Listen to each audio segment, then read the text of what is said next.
imitar una parte del mundo real, es decir, nosotros vamos a intentar establecer una especie de, por decirlo de alguna manera, cercar una realidad, y a partir de esta realidad que queremos cercar o que cercamos, buscamos cuál es nuestro interés y tratamos de construir algo que se asemeje o que parezca esa realidad.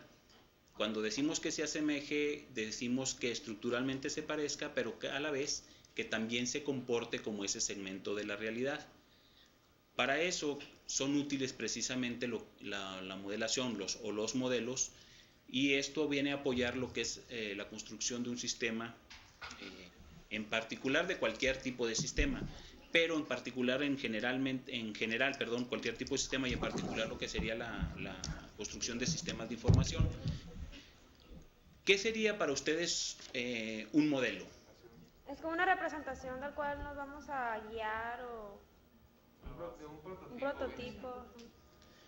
Sí, en particular sí es una especie, digamos, de patrón, una especie de idea de lo que queremos hacer o de lo que queremos construir. Es una imagen de algo que se quiere desarrollar, o que al final un producto que se quiere tener. Evidentemente, si nosotros queremos tener un sistema o construir un sistema, debemos obtener un modelo, y esto es parte fundamental para construir algo. Y hay otra parte aún más interesante: nosotros debemos tener la facilidad o las herramientas necesarias para poder documentar este modelo. Es muy necesario que podamos documentar este modelo, porque si no podemos documentarlo, evidentemente son ideas que se pierden o ideas que no están de alguna manera sólidamente puestas. Cuando hablo de la documentación, hablo de la necesidad de tener un lenguaje que exprese este modelo, y que este lenguaje sea entendible para cualquier persona, evidentemente que sepa de modelos y que sepa ese lenguaje, lo pueda entender o lo pueda interpretar. Una cosa importante, lo que mencionabas al principio, es el análisis. Y el análisis va a partir precisamente como una forma de ir a construir un modelo, un artefacto que nos ayude precisamente en el desarrollo de un sistema. Recuerden ustedes que vamos a estar hablando del desarrollo de un sistema, y estamos hablando del desarrollo de un sistema o de un producto de software. Cuando decimos en este caso sistema, estamos hablando de un software o de un programa que puede ser complejo, puede ser menos complejo, y que en realidad lo que queremos es un producto que vamos a correrlo en una computadora, y que este se comportará de alguna forma que nosotros decidimos cómo se comporte. Bien, un modelo a final de cuentas va a ser una abstracción de una realidad. Esta realidad nosotros generalmente la vamos a conocer como el mundo real. Importante es que no abarca toda la realidad, sino una parte de ella, y esta parte es la que nos interesa. ¿Qué hacemos cuando realizamos una abstracción?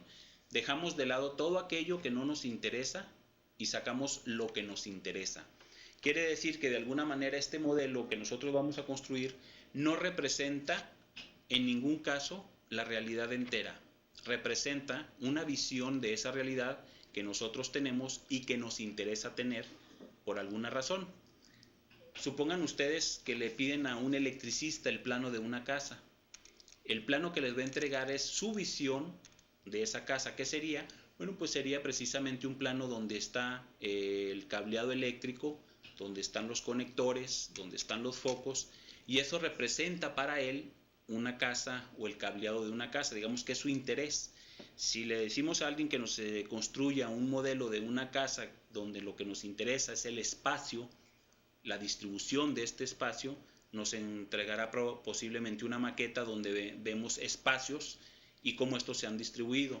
A final de cuentas, una misma realidad o un mismo segmento de la realidad, mediante una abstracción, puede tener varias interpretaciones.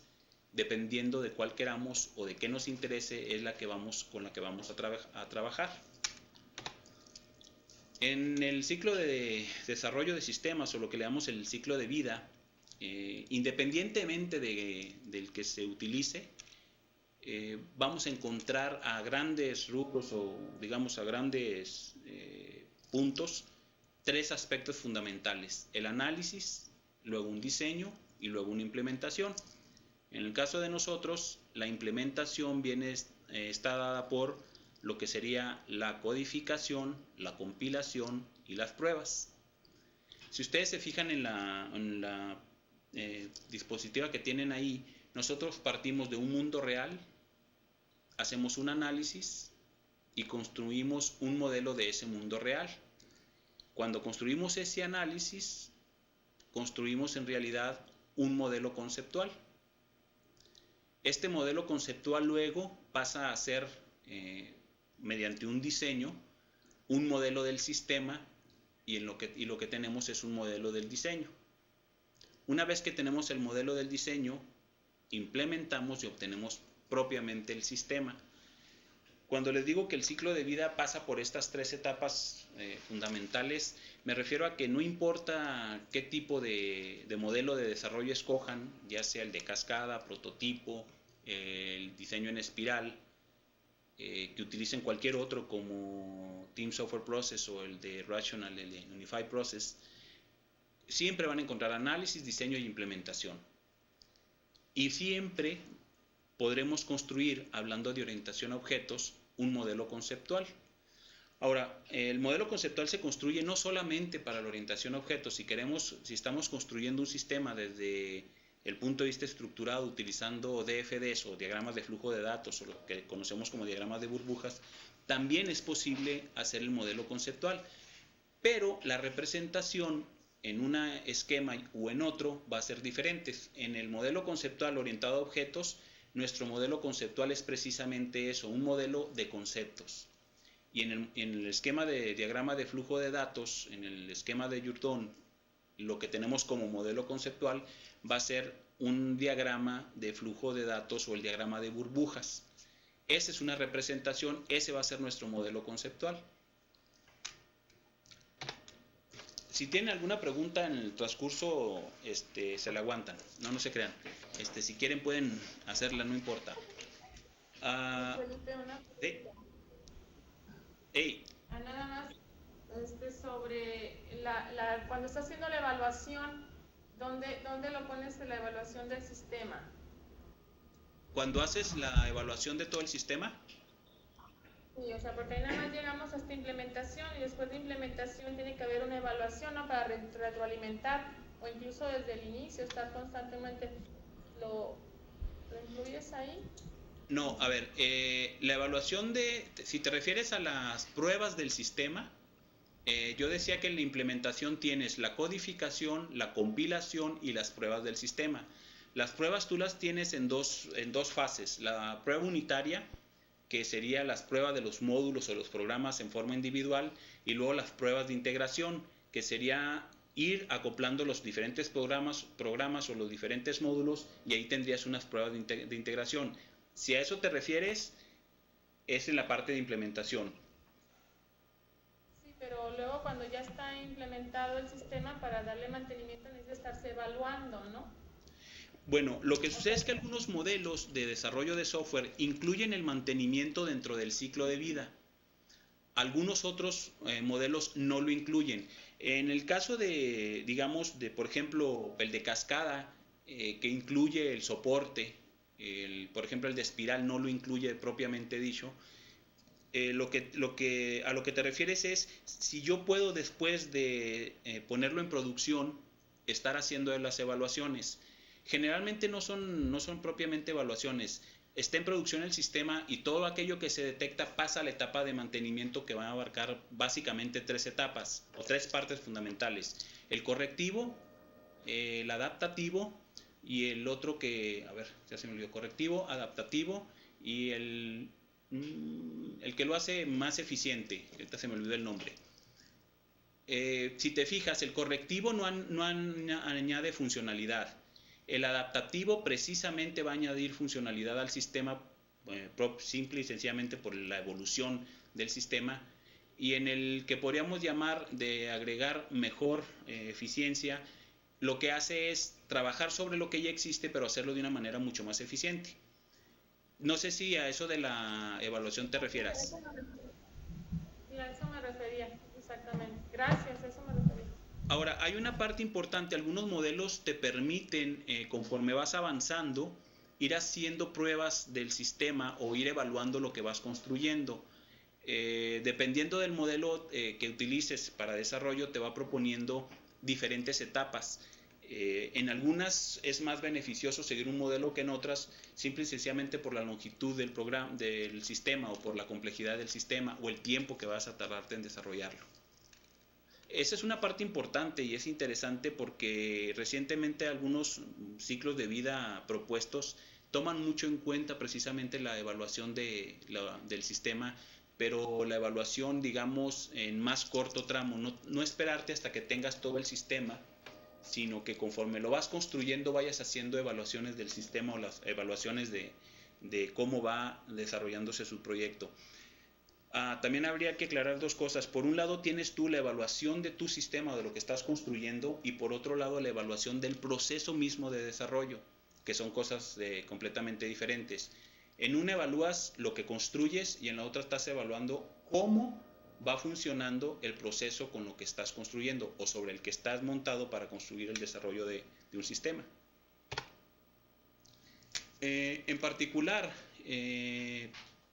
la modelación conceptual en el desarrollo de sistemas viene siendo el crear un modelo basado básicamente en una organización. Hay que recordar que un sistema de información generalmente lo vamos a montar en una organización, y la intención es diseñar y construir un sistema de información. ¿Qué queremos decir con esto? Acuérdense que un sistema de información no necesariamente tiene que decir que son computadoras y son programas. Un sistema de información puede ser, si la tienda de la esquina tiene el señor un librito donde apunta quién le debe, cuánto gasta, qué es lo que le falta. Ese es su sistema de información, rudimentario si ustedes quieren, pero ese es su sistema de información. Cuando hablamos de construir sistemas de información, en el caso de, digamos, de utilizar tecnología, computadoras y software, estamos hablando de automatizar o de construir un sistema computarizado de información. También vale la pena un poco aclarar eso.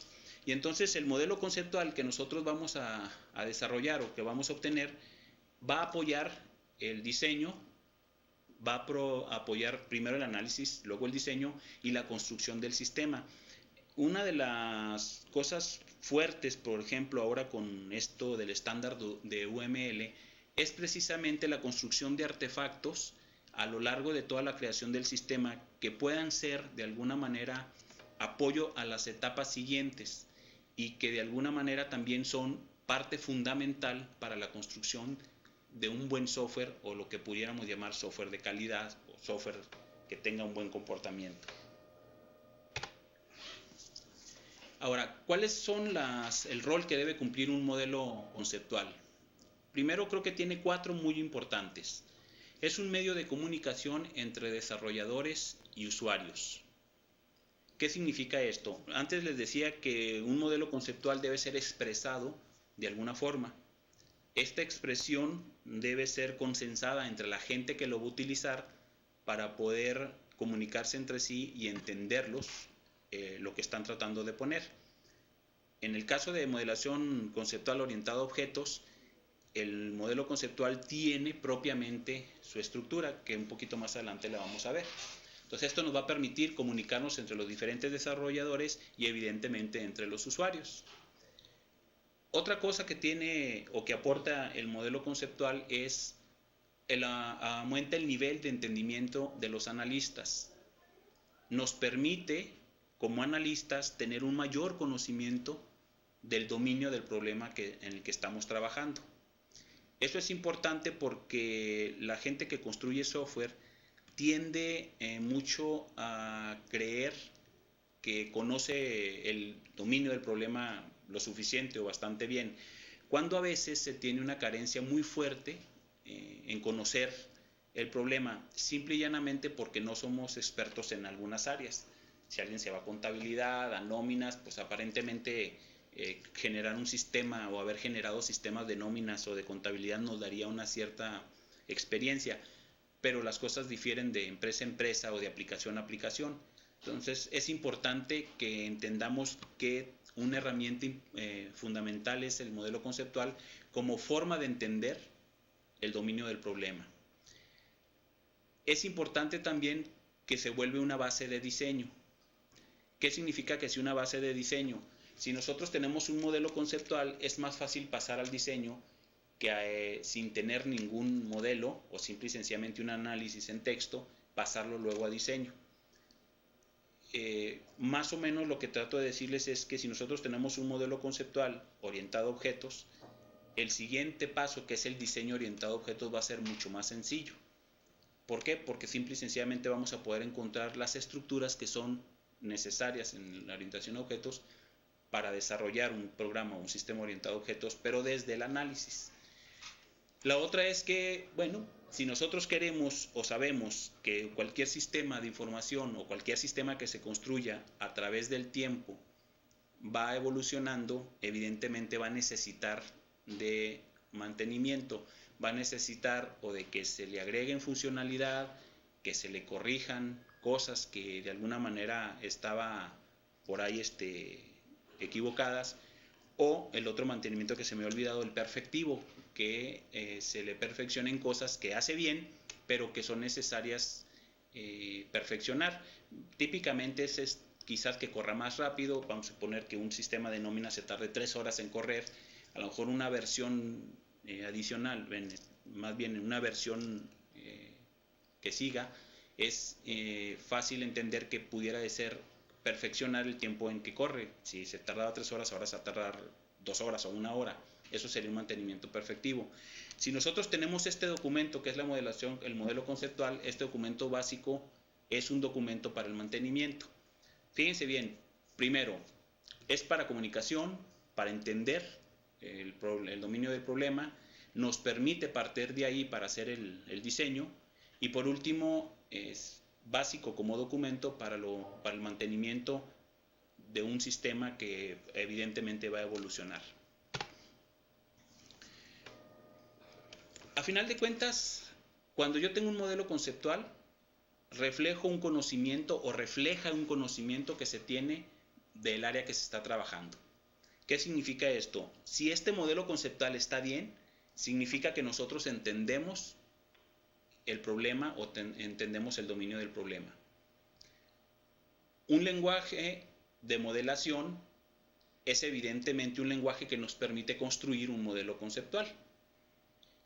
¿Qué es este lenguaje de modelación o de modelado conceptual? Pues nos permite primero capturar la información en forma de conocimiento que es de nuestro interés de un dominio del problema. No podemos aspirar a tener un modelo conceptual si no tenemos al menos una especie de vocabulario estándar o una especie de simbología estándar que nos permita representar siempre de la misma manera lo que queremos representar. Es como hablar en inglés y hablar en español y hablar en italiano. Si no tenemos las palabras exactas o las palabras completas, no nos podemos comunicar. Entonces este lenguaje de modelado lo que nos permite es simple y llanamente poder establecer una comunicación y poder establecer siempre un estándar de comunicación y una representación siempre igual para los modelos. Las especificaciones de un lenguaje de modelación pues básicamente son conceptos fundamentales o elementos fundamentales para su construcción y sobre todo reglas que nos permitan construir. Imagínense ustedes que el lenguaje de modelación es como un Lego. Este Lego tiene elementos fundamentales para construirse.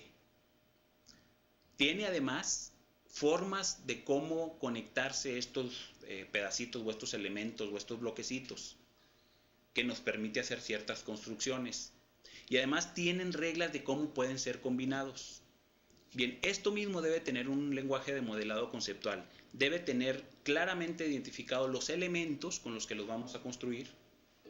Debe tener claramente identificado las reglas que nos permiten esta construcción y debe tener claramente la forma como las podemos combinar.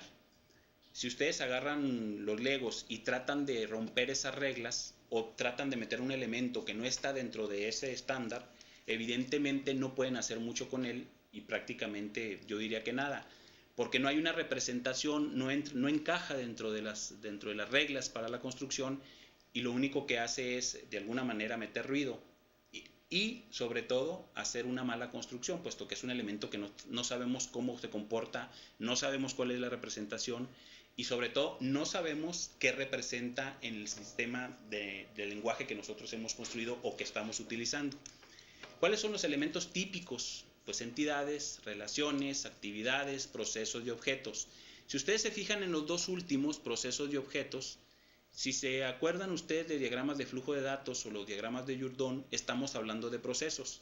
Los elementos con los que construimos un pequeño modelo conceptual son procesos.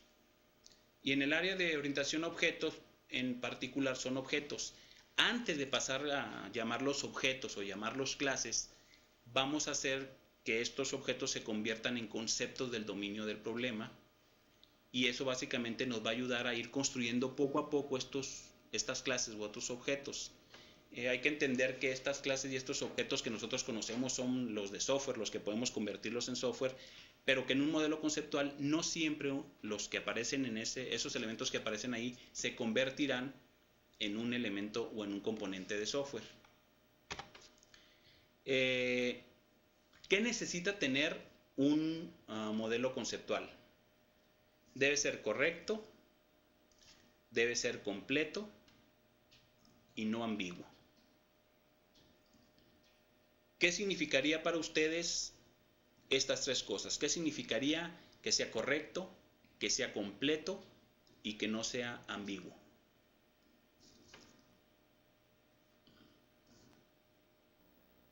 El correcto sería lo que estamos buscando, ¿no?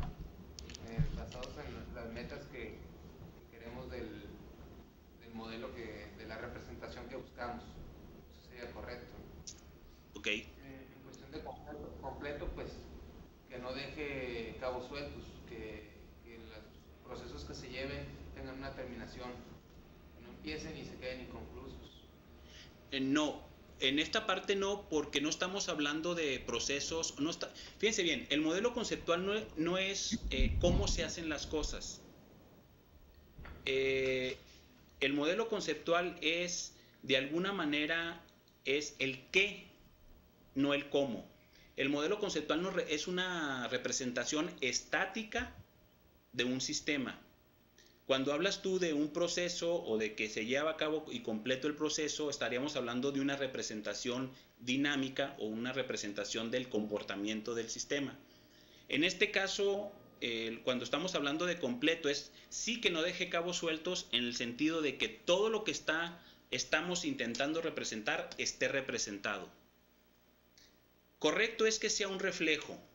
Completo es que todos aquellos puntos que son de nuestro interés en el sistema estén representados precisamente en el sistema. Nos faltaría por saber qué es no ambiguo.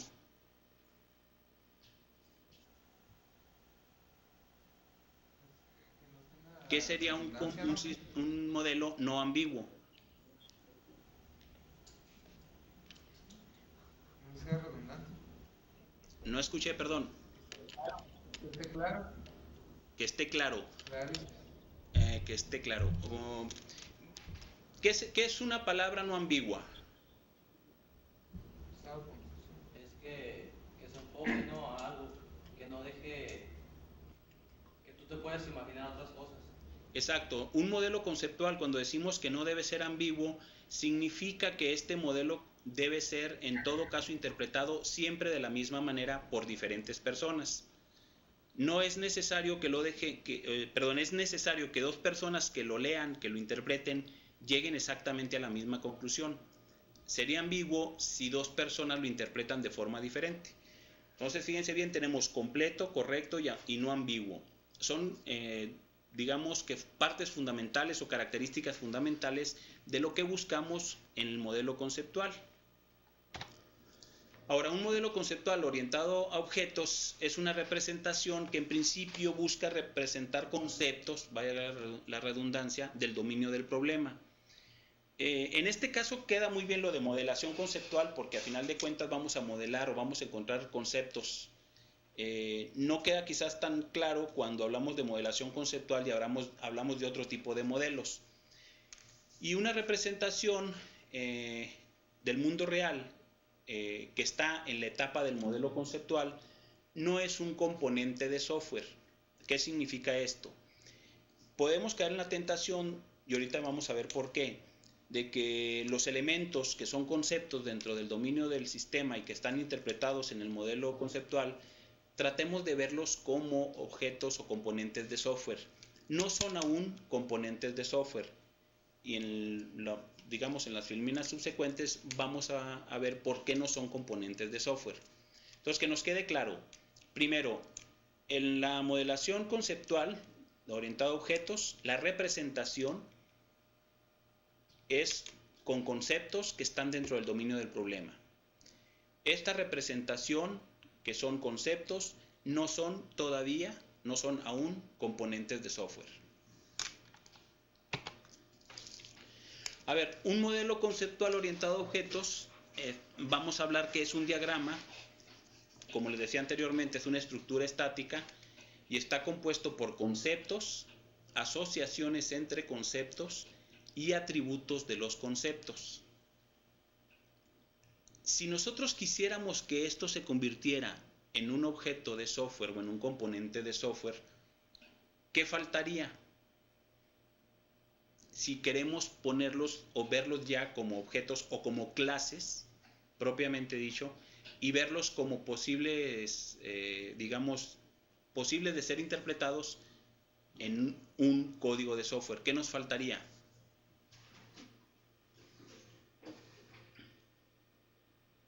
Ojo, conceptos, asociaciones entre conceptos y atributos de los conceptos.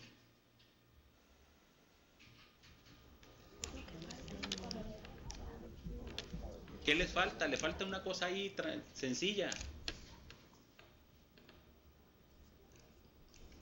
Bueno, la dejamos y al rato la respondemos. Un modelo conceptual sencillo es conceptos. Ahí tenemos dos. Una asociación entre estos dos conceptos. Y además estos conceptos tienen atributos. Ahí están el AT1 del concepto que está al lado izquierdo, el AT2 del concepto que está al lado izquierdo otra vez, y luego el AT1 que sería el atributo del concepto que está al lado derecho. Bueno, mío, no sé cómo lo vean ustedes, no, creo que igual. Y evidentemente la asociación entre estos dos conceptos. Eso sería un modelo conceptual. ¿Qué es un concepto? Bueno, es una idea, es una cosa o es un objeto, y que de una manera formal lo podemos establecer así. Tiene un símbolo, que este símbolo puede ser una palabra o una imagen que lo representa. Ojo, porque este símbolo, que es palabra o imagen, debe estar dentro del contexto que escogimos o del lenguaje que escogimos como forma de representar un modelo conceptual. Tienen una intención. La intención es básicamente la definición que damos de ese concepto. Y además tiene una extensión. La extensión son todo el conjunto de elementos que podemos encasillarlos como que pertenecen o que son de alguna manera ese concepto. Entonces tenemos el símbolo, la intención y la extensión. Si yo puedo encontrar un símbolo para un objeto o para una cosa, para una idea, puedo encontrarle una definición, pero no le puedo encontrar ejemplos, lo más probable es que este no sea en este caso del que estamos hablando, un concepto. Para que funcione necesitamos tener las tres cosas.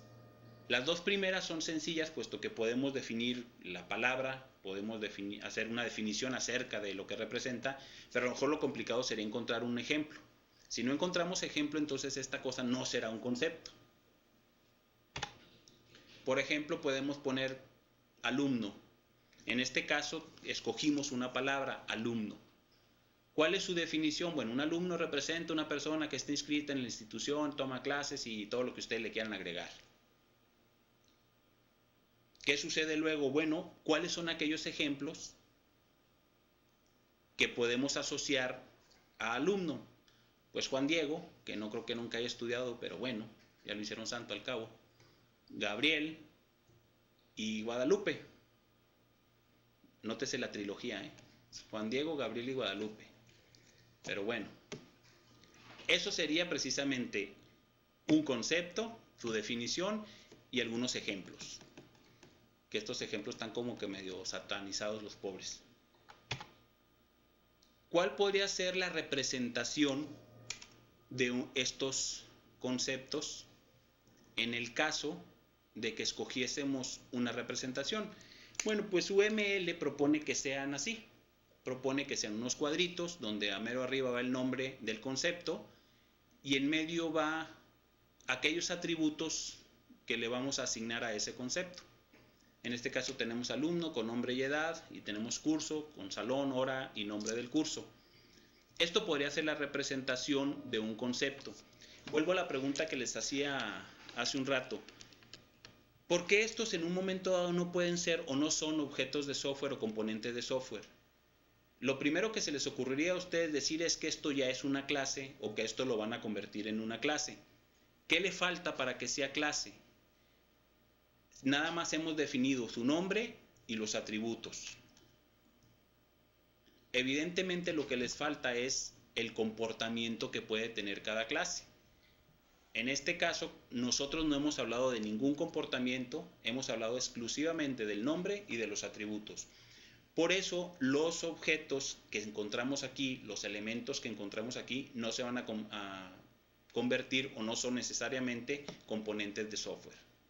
Espero que más o menos haya quedado claro. Y luego, que no se ve, pero ahí en medio hay una línea entre alumno y curso, se ve muy apenas. Esta línea lo que dice que es una asociación, dice que un alumno toma un curso determinado.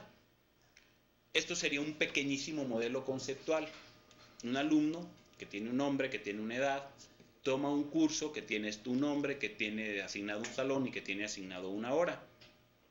Esto sería la construcción de un pequeño modelo conceptual. Otro podría ser, también por ahí casi no se notan las asociaciones. Tenemos un concepto que se llama venta, tenemos un concepto que se llama pago y tenemos un concepto que se llama TPDB, que significa una terminal punto de venta. Y tiene una asociación entre venta y terminal punto de venta, que dice que una venta es capturada en una terminal punto de venta. Y abajo tiene una asociación que dice que una venta es pagada por un pago. Esto también podría ser un pequeño modelo conceptual entre venta, pago y terminal punto de venta. Ojo, estamos hablando de conceptos, los atributos que podemos asociarles a estos conceptos, nada más. Habíamos establecido que deben de tener precisamente conceptos. Un modelo conceptual de esta naturaleza debería tener conceptos, atributos de los conceptos y asociaciones entre los conceptos. Básicamente, esto es lo que podríamos establecer como modelo conceptual. Es una representación de la realidad, es una representación de alguna parte de la realidad que nos interesa con ciertas características. Lo que me interesaría a mí ahorita es, bueno, primero, si tienen algunas preguntas y luego atacar un segundo problema que nos permite sobre el modelo conceptual montar algunas cosas interesantes. Bueno, ahí tienen ustedes la bibliografía de la que pueden ustedes trabajar. Está el de Craig Larman, el de UML y patrones. Les recomiendo la segunda versión en inglés. La primera versión ya salió en español o ya está en español. Tiene algunos errores en el libro, no son muy graves, pero algunas pudieran causar alguna confusión. Y luego este artículo de estos señores de la Universidad de British Columbia en Canadá, que se llama, más o menos son como conceptos o fundamentos teóricos para la modelación conceptual en sistemas de información. ¿Alguna pregunta?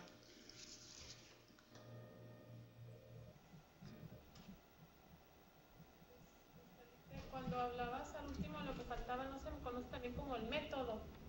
¿Perdón? En la clase, que si no es el método, el nombre, atributo y método. Sí, efectivamente. Sí, lo que pasa es que el método denota el comportamiento que tiene la clase.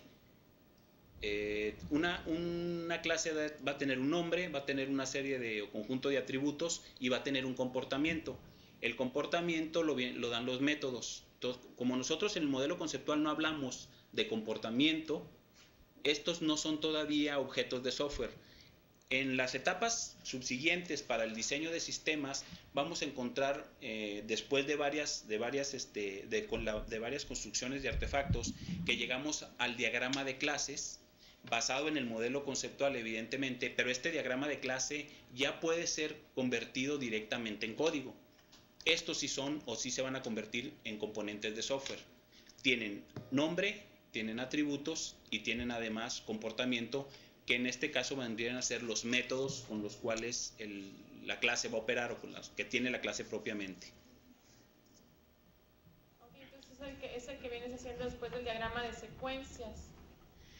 No, pasas primero el modelo conceptual, pasas del diagrama de casos de uso al modelo conceptual. Luego pasas al diagrama de secuencia como sistema caja negra. Luego pasas a eventos de operaciones, que son los contratos. Luego pasas a un diagrama de interacción, que tienes el diagrama de colaboración y el diagrama de secuencia, que es diferente al primer diagrama de secuencia del sistema como caja negra. Luego pasas a la asignación de responsabilidades con patrones, y ahí pasas luego a la construcción del diagrama de clase. Cuando encuentras tú cuál es la responsabilidad o el comportamiento que debe tener una clase, y le asignan los métodos necesarios. Son alrededor de 7 u 8 pasos hasta que llegas al diagrama de clases, para luego pasar directamente a lo que sería la codificación. ¿Y el diagrama de estados? El diagrama de estados puedes utilizarlo o puedes no utilizarlo. Generalmente lo que sucede es que implica mucho el tipo de construcción que estés haciendo. En sistemas de información como que no están muy plenamente establecidos para los diagramas de estados o los de actividades, para la construcción propiamente de lo que sería el sistema de información. Si te vas por estos 7 pasos, llegas hasta la construcción de los diagramas de clases, y luego puede ser que te ayude de alguna forma el diagrama de actividades o el diagrama de estados, pero en principio con estos 7 tienes para la construcción del sistema. Yo creo que hay que poner mucha atención en no tratar de utilizar al 100% todos los diagramas que propone UML. Hay algunos que son muy fáciles y que te orientan bien, y hay otros que de repente yo digo que te meten más ruido que lo que te pueden ayudar. Una tendencia es eso, ¿no? Tener todos los diagramas que te dice UML que debes de tener, cuando a lo mejor algunos te aplican y algunos otros no.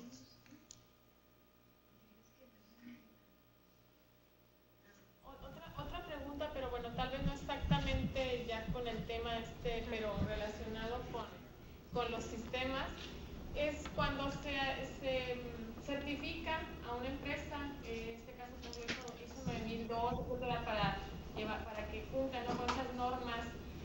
Tú hablabas, no sé, se me ocurrió a mí cuando estabas diciendo que el sistema, vamos a hacer la evaluación desde 2 puntos, del sistema mismo o del proceso.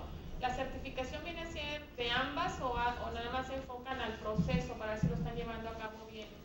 Mira, las certificaciones se basan básicamente en el proceso, no tanto en lo que estás haciendo o cómo lo estás haciendo. Yo digo que esto de los ISOs es como una especie de engaño. Para mí, fíjate, te dicen, escribe lo que haces y luego haz lo que escribes. Imagínate tú que tú tienes 3 pasos fundamentales: análisis, diseño y implementación. Y entonces tú escribes que haces análisis, diseño y implementación. Viene alguien y te dice, a ver, ¿haces análisis? Sí, yo sí hago el análisis. A ver, y ahí enseñas lo que haces de análisis. ¿Haces diseño? Sí, sí hago diseño. Aquí está lo que hago de diseño. ¿Y la implementación? Bueno, aquí está la implementación. Lo interesante es ver cómo haces el análisis y cómo haces el diseño. Si tú tienes personas o inexperiencia en hacer el análisis, pues sí, sigues el proceso. Pero el proceso, pues lo único que te está diciendo es que sigues una serie de etapas, pero a lo mejor esas etapas cada una no las haces bien. Al final de cuentas tienes una mala construcción. Yo pongo mucho el ejemplo del arquero, que creo que la vez pasada se los platicaba. Había un señor que le gustaba tirar al arco, y todas las mañanas iba en la mañana tempranito a tirar arco 1 hora. Y un día vio anunciado ahí un congreso de arqueros y un concurso de arqueros o no sé qué era. Y dijo, no, pues yo quiero entrar, pero alguien le dijo, sí, nomás que hay que practicar mucho, y el señor se puso a practicar 4 horas diarias. Y sí, mejoró. Cuando se puso a practicar 6, ya no mejoró tanto, sino que inclusive notó que no fue tan bueno. Y le preguntó a un arquero profesional que por qué había sucedido eso, y dice, a ver, pues explícame qué hacía. Y dice, bueno, yo tiraba 1 hora, después 4 y ahora 6, y la verdad es que no me siento a gusto, no me siento satisfecho. Y dice, vamos a ver, pues tira. Y ya lo estuvo viendo y le dice, sí, lo que pasa es que sabes hacer muy bien lo que sabes hacer muy mal. A ti lo que te falta es técnica de tirar. Si mejoras tu técnica, a lo mejor puedes reducir el tiempo que usas en practicar. Y yo creo que eso les pasa muchas veces con esto del ISO. Tú sigues las etapas a pie y juntillas, pero las etapas, ¿cómo las haces? Sucede exactamente lo mismo con esto de la certificación. Te certificas porque sigues las etapas, pero ¿qué tan buen analista eres? ¿Qué tan buen diseñador eres? ¿O qué tan buen programador eres? Son dos cosas muy diferentes. Si eres un buen analista y un buen diseñador, te falta el proceso probablemente, y eso puede originar que tus productos de software no sean tan competitivos. Pero si eres muy bueno en procesos, sigues muy bien los procesos, puede ser que tengas deficiencias técnicas en el análisis, en el diseño y en la programación, y eso invariablemente te va a construir a que no tengas un producto de calidad. Yo creo que hay que embonar las dos cosas. Por un lado, tener un proceso bien aprendido, y por otro lado, tener técnicas de ingeniería de software, básicamente de lo que es programar, análisis y diseño, que realmente te orillen o te lleven a que construyas productos de buena calidad. Si tú te fijas, no sé si conozcan lo que es CMM, lo que es TSP, que básicamente lo que hace es tratar de establecer el proceso de desarrollo de software, pero no se fijan mucho en cuál es la etapa y cuáles son y cómo lo haces. Puedes utilizar en la etapa de análisis herramientas, o puede ser que lo hagas a pie. ¿Qué es mejor? Pues quizás es usar herramientas, pero la ciencia no está ahí, la ciencia es en ser buenos analistas. No sé si más o menos por ahí va tu pregunta. Está bien, gracias. ¿Alguna otra? ¿A qué se refiere con componentes de software? Que son los que van a ayudarle para la codificación. Sí, mira, ¿Tema o es un modelo conceptual? ahora, la última parte no te entendí. Siendo el puro modelo conceptual, es un componente de software. No, el modelo conceptual no es un componente de software. El modelo conceptual es un artefacto que te sirve para la construcción de software. Cuando hablo de objetos de software o componentes de software, me refiero a que tú puedes tener ya plenamente identificado cuáles son aquellos elementos que vas a codificar. ¿Qué necesitas para eso? Saber plenamente que un objeto, que un concepto ya se convirtió en clase. ¿Qué significa que ya se convirtió en clase? Significa que tiene un nombre, que tiene un atributo y tiene un comportamiento dado en métodos. Una vez que tienes esta pequeña estructura, tú lo puedes codificar en cualquier lenguaje. Eso es lo que llamamos un componente de software. Quizás te pueda ayudar un poquito. ¿Sí? O sea, los diagramas de clase y secuencia. Los diagramas de clase. Sí, los diagramas de clase. Eso es lo que podemos llamar ya un componente de software. El modelo conceptual no es un componente de software. Es un artefacto que ayuda en la construcción del software. La herramienta de análisis, entonces. Sí, lo que pasa es que si tú te fijas en UML maneja mucho lo que es la construcción de artefactos, y los artefactos vienen haciendo el caso de uso, el modelo conceptual, aunque el modelo conceptual no lo maneja propiamente UML, es una propuesta del Arman. Luego vienen los diagramas, todos los diagramas. Cada diagrama que construyes es un artefacto que te sirve para la construcción del software. Cuando hablo de componente de software, es algo que tú agarras y lo pasas a la codificación directo. Es una especie como de pseudocódigo.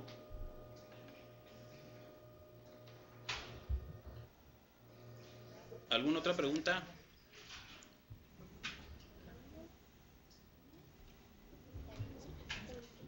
Pues parece que no tenemos más preguntas, Luis Felipe. Bueno, ¿qué horas tienes allá? Oye, porque se me hace que ya se nos fue el tiempo. Sí, ya son las 6 aquí. Ah, malo. Bueno, miren, hay a grandes rasgos, hay digamos como una especie de herramienta que es la representación de los modelos con esquemas funcionales que nos permiten luego establecer restricciones sobre los cambios de los atributos en estos conceptos y evidentemente luego en las clases. Quizás lo pudiéramos dejar para una nueva charla con ustedes donde le sacáramos un poquito más de jugo a esta representación de esquemas funcionales. Me parece muy bien. Sí. Gracias, Luis Felipe. Ya la acepté. Ok.